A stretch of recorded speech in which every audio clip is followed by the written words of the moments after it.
প্রায় নদীতে আসি।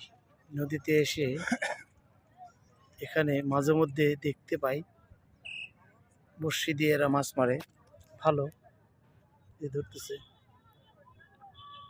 যারা নৌকা দিয়ে মাছ মারে রিজিকের জন্য ভালো, কিন্তু তারা চিংড়ি মাছটা ধরতে যেয়ে তারা কি করে বিষ দেয়। এই বিষ দিলে দেখা যায় 10 কেজি মাছ ধরলে বাকি 100 কেজির ছোট ছোট পোনা এগুলো মারা যায় অক্সিজেনের অভাবে। ঠিক আছে, কি তাই তো না ভাই? হ্যাঁ, কি বিষ দিলে কি হয়?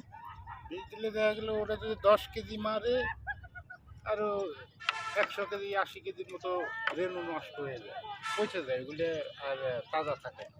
মানে ঠিক আছে, কি মারাত্মক বিষ এটা? মারাত্মক বিষ। হ্যাঁ, অক্সিজেন, পানির অক্সিজেন বন্ধ করে দিয়ে ওরা এই মাছগুলো মারে। শুনলেন তো আপনারা।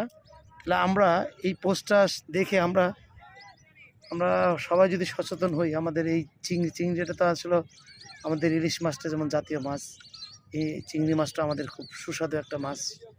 সারা পৃথিবীতে এই মাছটার খুবই জনপ্রিয়তা আছে, খুব ধরেন আমরা মজার। শখ করে এই বড়শি দিয়ে 2-1 পিস মারি, এগুলো বিক্রি করি না, এগুলো খাবারের জন্য। খাবারের জন্য আমরা এটা আপনি নিজেরাই করতেই পারেন, বেচতে পারেন, কোনো সমস্যা নেই। কিন্তু বড়শিটা আপনি এরা তো যারা করে, এরা এই যে এই খাঁচা পাতে এটা ঠিক আছে, মানে এই যে চিংড়ির যে খাঁচা, খাঁচা, ওটা ঠিক আছে। ঠিক আছে, ডুবে পাতে। হ্যাঁ, বিষ দিয়ে। কিন্তু এই বীজ দিয়ে মারাটা, এটা যে নদীতে যত রেণু ছোট পোনা থাকে সব ধ্বংস হয়ে যায়।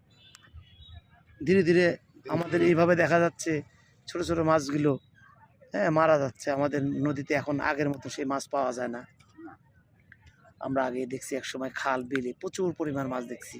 এখন নদীতে সারাদিন কষ্ট করে নদী, এরাই যারা আজকে মাছ ধরতেছে নৌকায়, তারা হয়তো মাছ সারাদিনে আগে যে জায়গায় মন মাছ পাইতে, এখন 10 কেজি 5 কেজি 2 কেজি মাছ পাইতে তাদের কষ্ট হয়েছে। তার কারণ হলো তারাই বিষ দিয়ে দিয়ে নষ্ট করে দিচ্ছে। আমরা তো দিন ভরে পরে দিয়ে কাজ করে আসি, 5টার দিকে এসে বসলে পরে খাবার মাছ মেরে নিয়েছে একটা, কিন্তু সেইগুলো এখন আর নাই। এখন আর নাই। যাই হোক, এটা হলো আমাদের হ্যাঁ, সচেতন করতে হবে আমাদের প্রত্যেকটা জেলে ভাইদেরকে যারা এই কাজগুলো করে। আমি মনে করি এখানে প্রত্যেকটাই যারা একটা করে সাইনবোর্ড দেওয়া যেতে পারে যে আমরা এই বীজ দেওয়া থেকে আমরা বিরত থাকবো।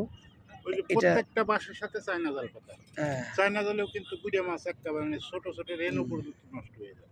এটা যদি আমাদের নদীর পার, যেহেতু আমাদের নদী, যে নদীর এলাকা দিয়ে এরা মাছ টাছ মারে, এই সতর্কমূলক একটা ব্যানার দিয়ে দিতে পারে তারা। ডিস্টেন্স কিছু দূর দূর করে একটা ব্যানার দিয়ে দিলে এতে করে হয়তো কিছু একটা কাজ হতে পারে সতর্কমূলক। এটা তো